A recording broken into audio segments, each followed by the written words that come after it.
Hey everyone, you're listening to Clocked In Checked Out, the podcast about career curveballs, quiet confidence, and learning to pivot with humor, heart, and a little bit of chaos. I'm Joseph Singh, your host, your personal hype man, and your emotional support water bottle in podcast form. Today's episode is called Job Hunting, Ghosting, and Emotional Damage. Because, let's get fucking real. Navigating a layoff and hunting for the right role and keeping your mindset intact, it's basically a full-time job on its own, but with no benefits. My guest today, Stephanie, shares her story of being let go unexpectedly and the personal glow up that followed. From rebuilding her confidence to setting boundaries she didn't even know she needed. This isn't a story about loss. It's about alignment, resilience, and growth. We talk about the mess that is today's job market, how no can sometimes be divine redirection, staying grounded when nothing feels certain, and how her dog Kingston stepped into the world as the fluffiest life coach. And yes, this week's mocktail is the Cranberry Closure. It's a tart, sparkly blend of cranberry juice, lime, coconut water, honey, and just enough sparkling water to pretend everything's fine. Because when your inbox is dry, your therapist is out of office, and your confidence is running on fumes, hydration matters. So whether you're navigating your own transition or just here for validation, this one's for you. So pour something soothing, take a deep breath, and join us for real, raw, and slightly unhinged conversation about bouncing back. Stephanie, cheers. Cheers. Take a sip and welcome to the chaos. Hi, Stephanie. Hi. How are you? I'm good. I'm good. How are you feeling? So much better now. Yeah. It's been a minute since we've reconnected. I know. But we've chit-chatted on Instagram here and there. Yeah. So glad to have you on here. Yes. I know, from when we've been talking, the last couple of months have been a bit interesting for you. It's right? True. Interesting's a good word. So let's dive right into it. Yeah. So I know in January when we were talking, you mentioned that you were laid off, let go from a company. Yes. So let's talk a little bit about that. So what was work before things shifted? Yeah. So similar to you, right? It's just when you get let go and you don't expect it, it's just you're hit with a ton of bricks. You're 100%. Yeah. What the fuck just happened? I am a top performer. I was a top performer. Yeah. There's no way I would have thought that would have happened, but now looking back at it, it really was for the best, I think. I think before that, I was going to traveling everywhere. They were sending me to London, to Brussels, to LA. It was you're the star. Let's get the star to talk about our product. Yeah. And so what was the feeling towards the tail end? Did you notice any shifts or anything? Or was it more a little abrupt and sudden? I think the shift actually was more me than the company. How I so? think I felt the shift of this isn't working for me anymore. But their decision was really abrupt. I definitely thought I had the upper hand, which was a little naive now that I look back at it. Wait, share a little bit more. Yeah. When you get into a company, it's like those memes, those reels that people are posting. Day 3 on the job, you're so excited, Yeah. bright-eyed, bushy-tailed, 300, 400 days into a job, you're okay, try me. Because, you kind of feel like you have the upper hand. Yeah. And so I started getting unhappy, and I thought it was going to be one of those things where they find out that I'm unhappy and they're going to try to make amends. But it wasn't like that at all. Oh, so they just went in the direction that you were about to go in, pretty much. Totally, yeah. When it all happened, I said it definitely it accelerated the inevitable, is what I was saying. So I thought I had the upper hand. I said, I'm gonna quit this job, whether or not I have something lined up. That's how bad it got. But then they caught wind of it, and they're like, yeah, nice try. We're gonna let you go instead. How did they catch wind of it? Yeah, this is something that I think you touched on under a previous podcast. Is you can't trust everyone. You have to pick and choose who to trust. Yeah. So what happened on your end? Yeah. So I always honestly I prided myself on being able to pick and choose who I was trusting. Yeah. I always thought I had like a really good like idea of like the right people to trust. Like, you know, I prided myself like I keep a good circle. I know like who's who, but I didn't. And so, you know, some people have really, really thick masks. And I shared with a colleague who I thought was a friend that I was going to be leaving, and I thought I was sharing it in confidence, and it was not in confidence, and it kind of funneled up to the executives and bit me in the ass. So let's talk about the moment you realized that you trusted the wrong coworker. How did that feel for you? Yeah, honestly, I think so. We talk about spiraling, right? Like after the layoff, you're like, oh my god, I can't believe that happened to me. Like there's a Exactly. Yeah. lot that goes in that, but for me, like it was less about the company making that decision and me looking inward and being like, holy shit, I thought I knew how to trust people. Like, you don't really think that, like, trusting people is a skill set, but I It kind of is. thought it Yeah. was a skill set, and I thought I mastered it. And that's what really fucked me up. I was talking to my friends and I was telling them, like, I just can't trust anyone now. And people would be like, whoa, whoa, let's pump the brakes. It's not like you can't trust anyone. Yeah. It's just you need to pick and choose a little better who you're Well, trusting. that's funny though, because like I think going back to what you just said, when you're like you don't say you can't trust anyone, right? But Right. it's that thing where you feel like you can trust that one person Yep. that can actually destroy a lot, Yeah. right? Because like you can trust like your best friend, but if they go behind your back and do something, like it Hmm. breaks trust across a lot of things, right? Yeah. So this goes to my next point is like, how did that shift your view on being open and vulnerable with coworkers at work or even with anyone? Yeah. No, I I think that was the biggest shift for me. That was like my like turning point of like the spiraling, right? It was like I always thought that I could trust my coworkers just Yeah. as much as I could trust my friends. Like I thought that we were making friends at work. Yeah. I know, and I bet so many Because people. everyone's family at work, Right. I mean, right? I Let's bet just gaslight it. so many people listening to this podcast are like, "Oh my god, she's so dumb. How could she trust a coworker?" Because my husband was the same way. He's like, "I told you you trust people too easily." And it's like, honestly, like it's really interesting, right? Because I've always been at part of really small organizations like startups where everyone does feel like, you know, we're a team, Yeah. we're getting, you know, we're eye on the prize together, like we're doing this like together. Yeah. And so there's this like togetherness that I think I had a false sense of like, I don't know what the word is, like I was leaning on that too much, right? Okay. Like I just thought you and I are part of the same company, so that must mean that you are just invested in my success as much as I'm invested in yours, and that's not true. Oh my god, me and you are like the same person because I trust It's so everyone at sad. It's so sad. work. And honestly, it's changed a lot. Yeah. Now, I mean, I've started a new job and the culture is different, but I'm still just figuring out my footing, right? I'm way more cautious now. Like my walls are up. Yeah. I just I don't want to say the wrong thing. I don't want to share the wrong Yeah. information. You're very careful of what you say. Yeah. So like what boundaries have you created since you started this new job with everyone that you work with? Yeah, you know what? I think I didn't realize this until speaking to a new colleague recently, but I think I think I'm getting into this position where it's like, okay, if or he or she shares something that's like a secret, that means I could share one of my secrets, you know? Like it's kind of tit for tat now Yeah, because yeah. it's like, okay, well they're showing me that they can trust me versus I was always the one kind of offering the candy first, right? I'm like, Yeah. here is a tidbit of information that I'm going to share with you so that we can create a really good Yeah. relationship. But now I'm kind of just waiting for the candies to come to me. I'm like, Because sometimes I think it is a bit of a tactic when someone does because you kind of have to like yeah, flip that's a it, good point. right? You Yeah. do have to flip it a little bit. Like if they're the ones telling you something and then Yeah. you tell them, they might take that and take it Yeah. somewhere They else, might right? be like giving you a candy they don't even like. I've learned in my years in corporate, you just can't trust everyone, right? Yeah. But I never take my own advice.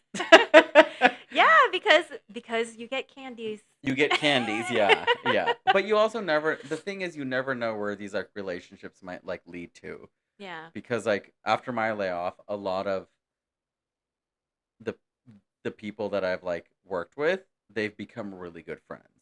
Right? So like Yeah. do you still keep in touch with a lot of people? Yeah, yeah. I have a lot of who I consider friends now that were past colleagues. Like, and I feel like that kind of makes me want to trust my Yeah. coworkers because I have a pool of like really good friends that I can lean on, like for anything, for career advice. Like, it's a Yeah. different subset of people, right? People Yeah. that you know as ex-colleagues are people that you go to for career advice or soundboarding when you're having like corporate trauma or issues. Exactly. They're different from your friends from high school or Yeah. college, right? And so I still tap into that subset of friends. And I think that's kind of what makes me believe that what made, let me past tense that, what made me believe that you could trust all your coworkers. So when you got laid off, Hmm. right? Or like, what do you like to say? I got let go. Let go. Okay. Live and let go. What was the emotional spiral actually like for you? Yeah, this is something that resonated with me when I heard your first podcast. I was just like, this is how I felt. Yeah. I think yours was a little more delayed. Mine was very much immediate. Mine was like, what the fuck just happened? Like because I told you, right? I really thought like I had the upper hand here. I was a top performer and I was like, "Oh my god, I'm not worth anything." Yeah. Like I'm not worth it to them. And That's how so you felt. that is how I felt, right? That's how I felt and I just it made me spiral. Like my friends when I was telling my friends um it was embarrassing, right? I kind of went into a hermit hole for a little bit. I ghosted some of my friends because I was like, I just don't want to talk to anyone right now Yeah.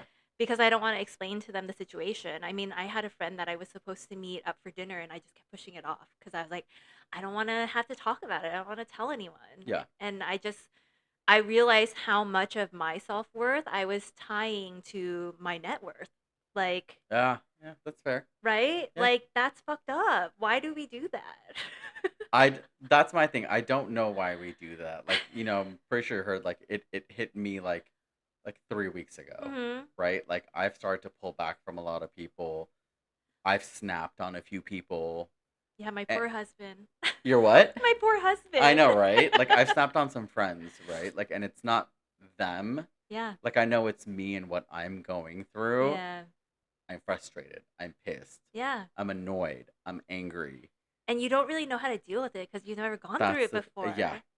Feeling like this normal, which Yeah. is thank God for creating this podcast. 'Cause I mean, Thank hearing you. you like it resonated with me because I'm like, okay. I mean, outside of like the random LinkedIn posts that you see from people like that are getting laid off, like if Yeah. you're reading those chunk of text, like that's where you're getting a lot of like the soundboard information, but you don't really get it anywhere else. Yeah. Right? So like what were the hardest things to hear from yourself during that time when you were laid off? Yeah, that's a good one. So I think I told you a little bit about it. It was like when I was telling my friends about it, they're like, "Oh, no worries," or like, "Oh, this happened to me too. Yeah. Remember?" And I'm like, "Actually, I don't remember because you're my friend, and I don't think your layoff did not define you." And Yeah. I actually forgot. I had a friend who got laid off like 2 or 3 years ago. She's like, "Dude, this exact situation happened to me," and I'm like, "Oh my god, I forgot about that." And honestly, that's what made me realize holy shit, people aren't going to care about this as much as I care about it. Yeah. Like, because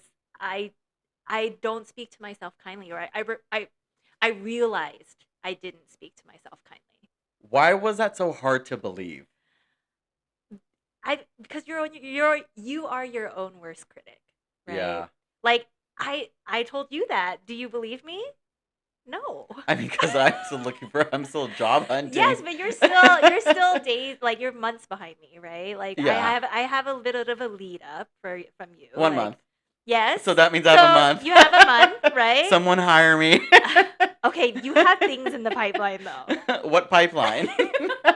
I'm trying to be in someone else's pipeline. I'm not trying to build my own fucking pipeline.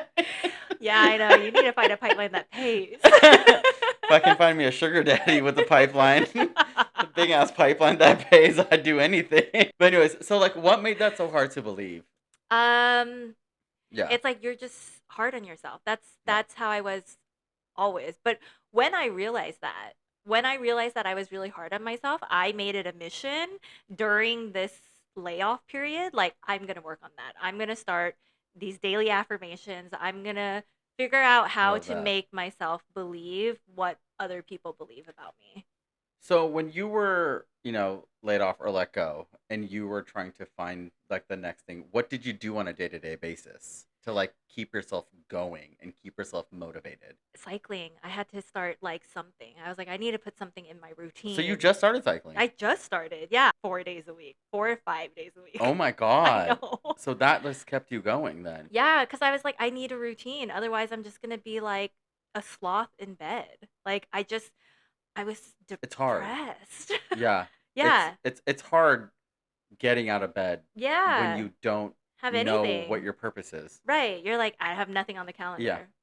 calendar. When you were laid off or Mm. let go, did you immediately start looking for a job? No, I gave myself a week. I gave myself a week to be sad. And then I was Just a like, week? I know. I know. Yeah, but you know, yeah, just a week. Well, I was already kind of applying for jobs. Oh, so you were already ahead of the process. Right. I was Okay. okay. So that was the thing. I was ahead of the process, but also I was in late stage interviews with a company and they got back to me my last day of work and they told me I didn't get it. So I was sad for two reasons. I was like, I don't have a job and the job that I wanted just rejected me. And so I was like, okay, I need a week. Like, give me a week just to be sad about everything. So you got dumped twice. Yeah, I did. Damn, if you put it like that. I did. If by June or July you still don't have anything, you have permission to panic. But after Banff, I was like, okay, this is like, let's chill out a little bit. Let's just believe that what's in the cards for us will come.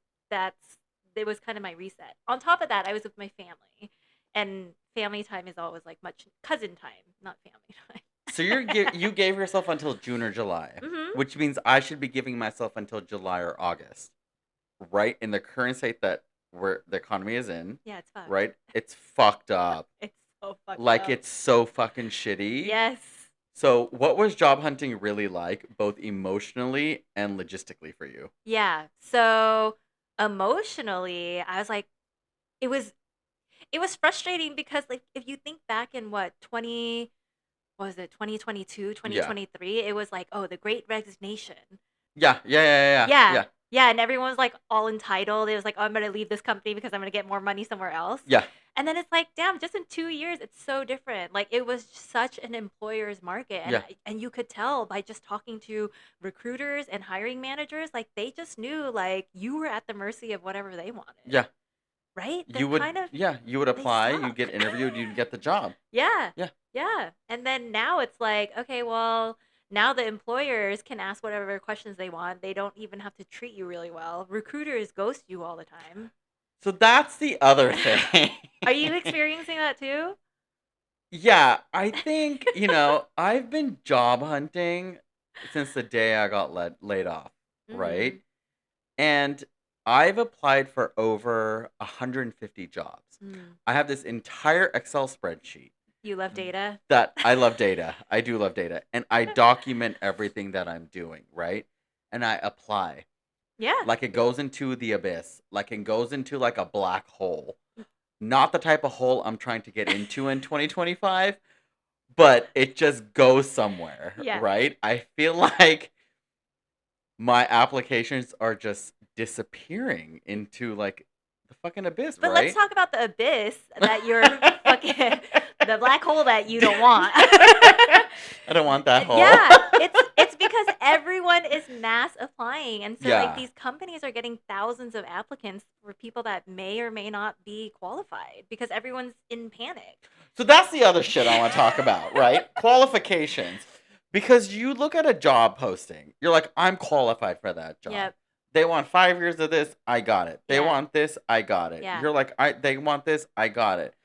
And then you get a generic email that said, we Right. move forward with other candidates that are more qualified than you. Right. And you get a canned message, which is like even more like I applied for one of my company's biggest competitors. I got a generic rejection email. So, like, how many jobs did you apply for? And then how did ghosting and or rejection affect your confidence?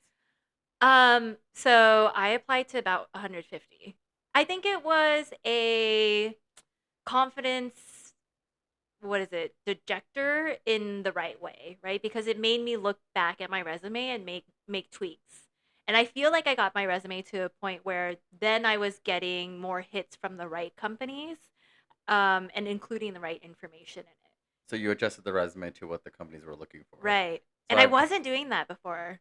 I was kind of just like, okay, this resume is good and it should be good for all of these. But now I'm like, okay, if I really want this, like I need to really like compare the job description and see what they actually want. Did you find any success in that? Mm-hmm. You started getting more interviews. Yeah, I How started many getting more interviews did you get? I think in total I got 12 or 13 interviews. Oh, go you. Yeah, I felt like cool. Like I finally like I felt like I finally hit like the right resume that was resonating to these recruiters. Did you ever find yourself applying for jobs that you didn't even want just to feel productive? Yes. Really? You know, when you're job hunting, you kind Yeah. of like logistically are setting up goals. If I apply to 10 jobs this week, I'm going to call that a good week, right? 10 is too little for Yeah. you. No, I usually do like 3 to 4 jobs a day. Yeah, yeah. So that was kind of what I was doing. And I Yeah. was just like, okay, well, it's like the only thing you have. You make a commitment to yourself and you're like your only ally right now. And Yeah. so I was applying to jobs even if I didn't want it because I was like, I just need to hit my metric. Like I think I just needed to be in work mode for some reason. Yeah. Like I was like, okay, there's a metric that I set for myself. I need to hit that metric. And that's why I was applying for jobs. Did you network at all? Yes. Yes. How was networking like for you? It was hard at first because you don't want to reach out to people. You're like, "Hey, I don't have a job right now. Please help me." Why did you feel that way? I don't know because you never it was unexpected. You don't think you'll be Yeah. you don't think you'd be a part of the statistic. But everyone that I But reached out yeah. to was really helpful. Like someone was like, "Oh, cream always rises to the top." Okay. Yes, yes. So reached out to my network and they like that was their first reaction to Yeah. it. And I was like, oh, like this person I haven't worked with for gosh, 7, 8 years, and he still thinks of me as a top performer and was like so Yeah. happy to open his network and help me. Like, sure, I'll send the referral, right? And that was really hard for me because I think when you're looking at your network, you kind of like are thinking like, when was the last time I had the conversation with this person? Oh yeah, 100. Yeah, Right? facts. Yeah. Right, right. Because you're like, I don't want to do that. But Yeah. then you're a little desperate and you're like, well, there's no ill will and this is LinkedIn. That's what this is for. That's what LinkedIn is. That's literally what it's for. It's a Right. network for professionals Right. to talk about Yeah. stuff like this. And they should expect this, right? Yeah. And yeah, I was able to leverage my network. Like past clients helped me and people were updating and writing, the LinkedIn, what is it? The testimonials. Yeah, testimonials, for yeah. you. Yeah. So it was helpful. And gosh, even when I posted I was telling Gerald, is my husband, I posted my new job update and I just saw all these people from my network congratulating me. And I'm like, oh, I haven't talked to this person in 10 years. I haven't talked to Yeah. them in 12 years. And like, they still care enough to like this post. And so it was a really good reminder, like you can tap into your network, even though you don't think. Yeah, you when I can. posted my layoff on LinkedIn, a lot of people messaged me. It's a little scary because you don't know. It's like like you said, I haven't spoken to this person in so long. What do I do, right? Like I Yeah. have a lot of friends that are helping me, a lot of people that I've met at the gym who are helping me, a lot of people in my network that are helping me. Yeah. But those referrals only get you so far, Right. I feel. They can get you an interview, And but then you the also rest is up to the you. rest is up to you, right? Yeah. Like, Yeah, right? totally. But also, you don't know how many people are also interviewing for that job who have referrals, right? So this current job that you're in, So it was a referral from a conversation back in December.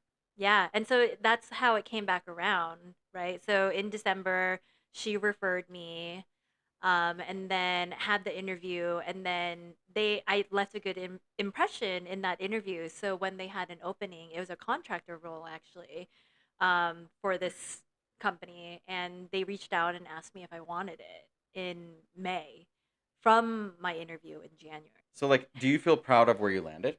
Yes, I'm very proud. I think this company prides itself on work-life balance, and like the culture is exactly what I'm looking for. My friend that referred me in is kind of just giving me all the affirmations I need. Like this was the right move. I think it's somewhere that I could be long term and I don't have to continue the spiral of like finding a new job every 2 years. Like I think this could be my home for a while. Would you have done Fingers crossed. would you have done anything differently in the last 5 months? Um, hmm. I think the only thing I would have done differently is just give myself more grace in the beginning. I but I mean, I guess at the same time I'm such a believer of like everything happens for a reason. Like I needed to go through that in order to get to where I am, that I don't know if I would. Like I think I needed the spiral.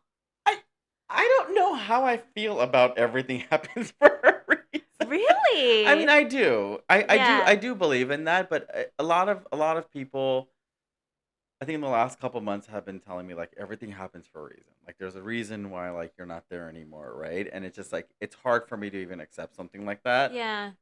I don't know. I don't know. It could be because I just don't accept what happened. Maybe I'm having a hard time still dealing with it. Well, here's some perspective for you. If it didn't happen, I wouldn't be sitting here and you wouldn't have your podcast. That's true. Right? I mean, really, like Yeah, there's no other reason you would have started this podcast. that's true. That's what I think about. To Like let people, yeah, that's how yeah. like this is this is what was supposed to happen. That's how I look at it. And That's I nice of you to say. Yeah, no, it's yeah. true. And like we wouldn't have reconnected. Like Exactly. really, like Yeah. your first podcast, like it really spoke to me and it Oh, was like thank you. I really thought like someone else needs to hear this. Like people that are going through layoffs need to hear this because people like you and I were so type A, like perfectionists. Yeah. Like we don't want to be like, "Hey, this layoff affected me." Like we want that to happen in closed doors, behind like, in our homes Well, no where one really talks about it. right. Everyone Right. gets scared. Everyone gets nervous. They're like, I don't want to talk about it because I'm trying to look for my next job. Yeah. I don't want to say anything wrong, even though I Mhm. have a lot more to say. Yeah. I have a ton to Exactly. say. Exactly. But like, This is the the, outlet you needed, and it's yeah, not just yours. Like it's an outlet that a lot of people need. thank you. Good point, right? Right? That was Everything a great happens for point. a reason. Everything happens for, I guess everything happens for a reason. It's like, okay, conceded here today. What did this entire experience teach you about trust, identity, and self worth? Mm, that's a good one. I think that was kind of like the theme of my layoff era. Like, The so yeah, era. I Yeah, I'm in that era right know. now. Yeah. Yeah, so trust.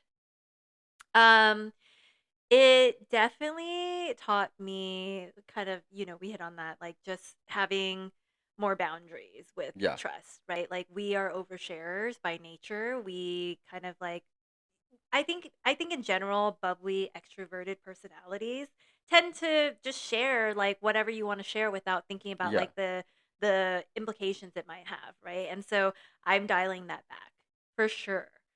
My self identity. I think I tied a lot to. I mean, I was like self worth equals net worth. That was Yeah. all I ever thought, right? Like I think in immigrant households, it's like if you are successful, it's because you make a lot of money. And Yeah. I definitely have shifted. I think, turning down $40,000 or I'm doing it Yeah. because like I want long-term success, like I need longevity in corporate now. Like I can't just keep job hopping every 2 years. I can't do it anymore. Because Like you'll know you'll make that money up somewhere else right, eventually. right, Yeah. right. It's like a long-term play, right? But your girl's getting old. I can't be like job You're hunting like every what, 2 years. 25? Thank you. Yeah, I think that's what shifted that self-identity piece so much. And I was telling all my friends, I'm like, this feels so crazy. For a long time, after I accepted company B, I was like, was this the right decision? I can't believe I just said no to that much money. It's a lot of money. It was the biggest offer I've ever gotten. For real. And you said no Yes, to it. I said no. How did Gerald take it? He my saint of a husband. He was like, I just want to make sure that this is what's going to make you happy because he's seen me like Yeah. just like in these roles that eventually I get into this burnout. It was truly burnout. We didn't even that's the Yeah. first time I said this word, but it was burnout. Yeah. That's what it was like, the work-life balance, the unhappiness, that was You burnout. were just tired of doing it. Yeah, and he just wanted to see me happy. And I was like, "Wait, I just want to let you know, nothing that I'm accepting for a job is ever going to make me happy because I just don't want to work." So, Stephanie, if someone listening is in mid spiral in their job Mhm. hunt, what would you say to them? Ooh. Honestly, I mean, I said it to you. You got to trust the process. Everything happens for a reason. Like Yeah. I think that's how I feel I've landed, right? Like I just feel like I heard it from everyone, I didn't believe it, and then I just like leaned into it, and then I kind of ended up getting what I wanted. Yeah. That's good advice.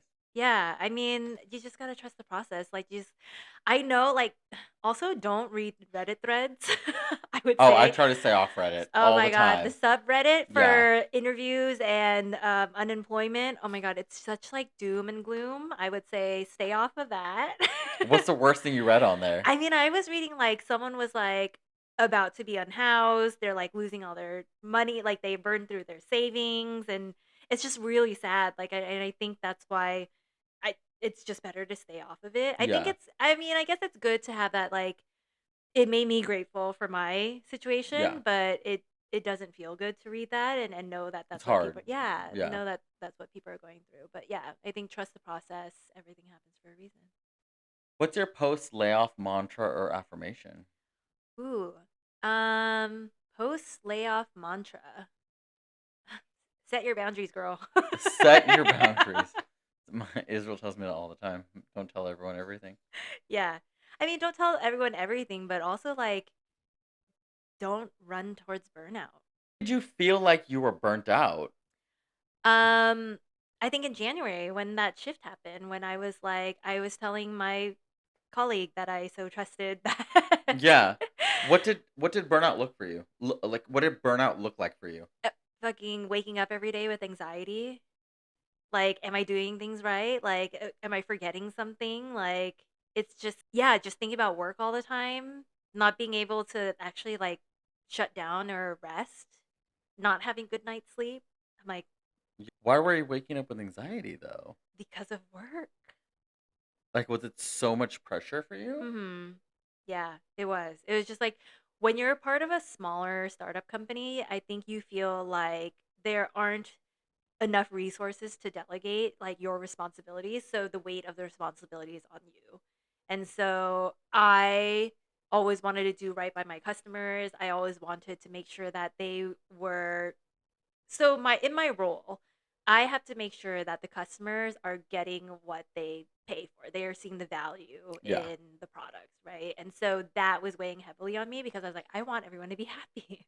And so I think naturally, like when things feel like they're falling apart or product releases are being delayed, like that falls on me. And that's where my anxiety came from. Is like, is the bug that I promised was going to be fixed. Is that going to be fixed? And then who's going to tell the customer? Is that my problem? And it was just like constantly trying to be like 5 or 10 steps ahead of things. Like Yeah. that was creating that anxiety. My anxiety was completely different. What was yours? My anxiety was more like, am I doing a good job for the like my boss and For stuff? the company. Yeah, like is my boss or like are the people that I work with like watching my every move even though we work remotely? Yeah. Cuz I knew not to like, make myself like say I'm like the best at what I do. I knew that I was doing a great job Hmm. at what I did. But you didn't know But if you were telling. exactly. I I think didn't know that's a, that I was yeah. delivering to them if they saw that, Right. right? Because I feel like in the world that we're in, the more that you do, the more they want. Yeah. And if you're not hitting that, you're constantly being judged, Yep. right? And Yeah. that creates that anxiety. Yeah. I think, no, I get what you mean. It's just like you have to, I think I'm not good at this, but I think when you are in corporate, you also have to be your best advocate. Like you have to raise your hand and be like, "Hey, FYI, I finished ABC." hey, Yeah. FYI, these are Yeah. the things I delivered. Yeah. Like, you can't rely on someone else to be like, Joseph did a great job, and here's why. You kind of have to be Yeah. like, I did a great job, and here's why. So it's like becoming your own advocate too. Oh yeah, 100%. There were some times in meetings where they'd be like, "This happened." I'm like, "Yeah, that was me." Yeah. Yeah. Yeah. And so it's I like, did that. yeah, Like, that yeah. anxiety of Yeah. like, you're not getting the recognition that you deserve. Yeah. Would you go through it all again to be where you're at now? So I would do it all over again Uh-huh. because I got let go, I was able to apply for unemployment, and I think that gave me some breathing room that I would have not had otherwise, because Yeah. I was ready because of my burnout to just be like, okay, I'm done. Like, Yeah. I didn't want to be there anymore. I don't care if I have anything lined up, but because they caught wind of it and they let me go, I was able to apply for unemployment, and that helped ease the extra anxiety that I would have had. You were just done. Yeah, I You're over was. it. I was. And And so, burnout's real. yeah. Like it happened like right now in the culture that we're in, like burnout is big. I think with our Yeah. parents they didn't experience burnout. No. No. With our parents, it was like, find one company and work there for 30 years. That's exactly what they do. Just stay there. Don't Yeah. move. Yeah. Be grateful for what you have.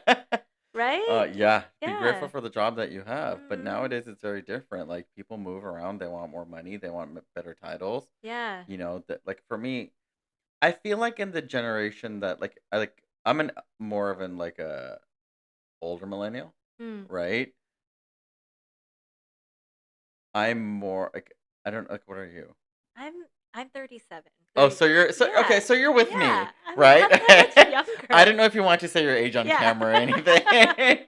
But like I think like we're comfortable where we're at Mhm. and we don't want to move, Yep. right? We Yep. give 110% to the places that we work Mhm. at, right? And we Like want that to be home. we Like want that to be home. We yeah. want it to be family because that's what our parents taught us. It's like, I think Gen Z is kind of like, nah, I'm out. Like Oh yeah, they don't their take boundaries anyone's are shit. high. Yeah. Yes. And I'm like, dude, good. I watch Gen Z and I'm like, damn, I love Gen Z. Good for you. But at a certain point, I'm like, okay, but you're not gonna get any experience if you You're think not. right. Right. I think that's what matters more is the Mhm. experience of what Mhm. people have. Right. So like for us, we have a lot of experience Yep. with what we do, right? But with Gen Zs, they're like hopping around, they're just jumping around. So I don't know what that's gonna like look like in like 5 to 10 years from now. Mhm. It's gonna be interesting to see what the I know. corporate world. It is really interesting to see, like, compare our early careers to theirs. Yeah, It's like very unstable. for them. Yes. Yeah. But also, like, it is a byproduct of the times, right? Yeah. Like, All right, Stephanie. yay! So this is rapid fire I section. know. Okay. Okay. Are you I'm ready? I don't know. Maybe. I feel like I need to erase myself. Don't worry, we're not gonna have any sexual positions this time. I was like, okay, what is my favorite sexual position? Oh, that might be Okay. on here. Don't worry. What's your emotional support snack when life isn't snacking back? Oh, Ruffles, cheddar and sour cream chips. For reals? Yes, 100%. I will take those down. Like, I think those are the absolute best chips, and I don't buy They are them. pretty. Ruffles are pretty fucking bomb. I don't buy them because I know I will take them. Like, I will eat it all. So who buys them?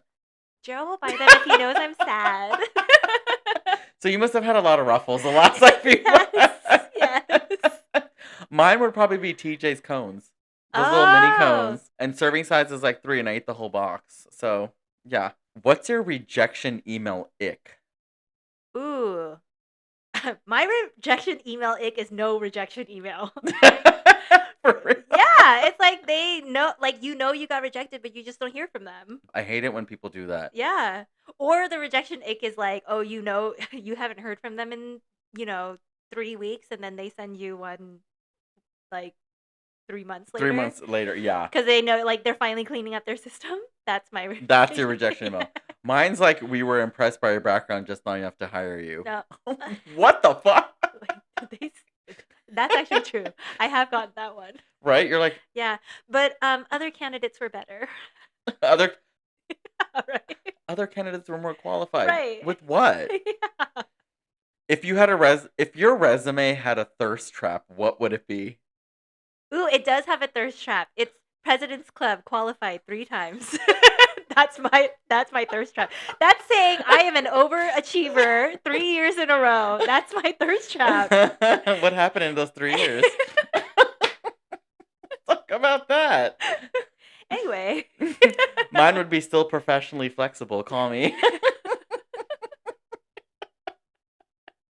We're on the same page on that one, I feel, right?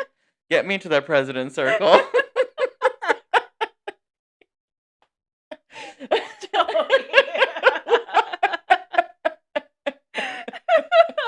What's the most unhinged thing you've ever Googled? But make it safe for podcasting. Or don't. What is the most unhinged thing? Yeah. Most unhinged thing that I've Googled. I don't know. I did mine the other day. What was yours? What's reverse cowgirl for gays? All right, we'll skip that one. What's one thing that should never be said during a job interview or in bed? Ooh, that's a good one. I'm not witty enough for this. Really? You already have like 10 different things in your head, huh? I do. We like to move fast. You'll wear a lot of hats. What else do you want me to say? Oh, you like to move slow? Mm-hmm.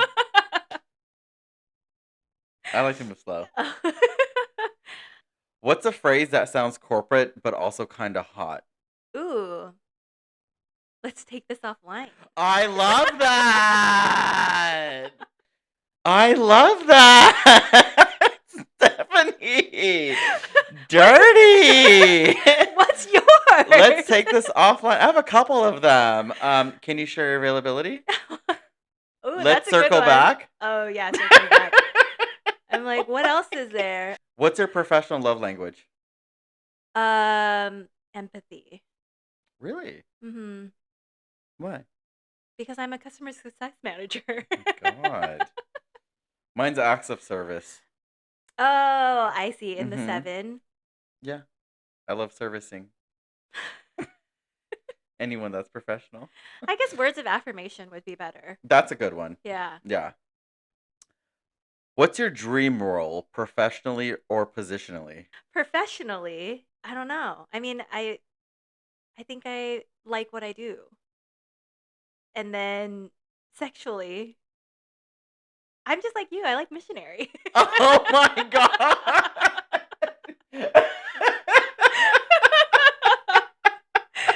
But gay missionary is very different than straight missionary. I know. I think in the last episode we showed what gay missionary. No, I know.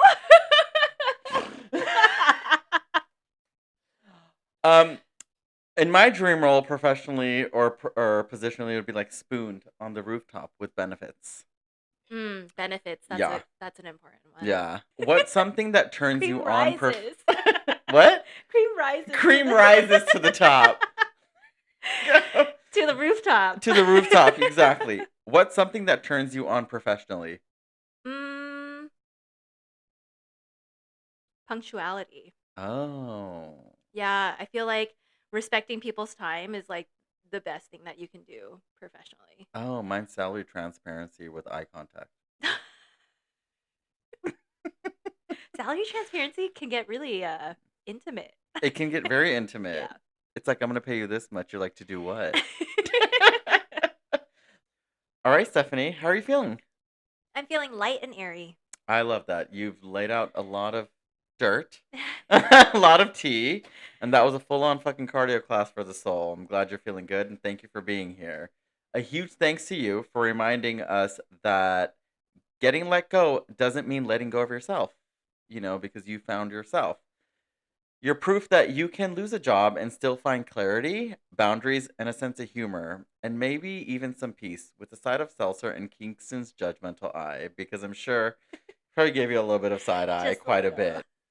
If this episode made you feel seen, spiraled, or softly screamed same into your pillow, please subscribe, rate, and review. or send it to someone who's on the job hunt. Follow along on Instagram, Clocked In Checked Out Pod, for more emotional plot twists, mocktail recipes, and absolutely zero career advice from licensed professionals. Also, if you have a story that deserves airtime, if you've also been laid off and want to share your stuff, email me at clockedincheckedoutpod@gmail.com or slide into my DMs at clockedincheckedoutpod.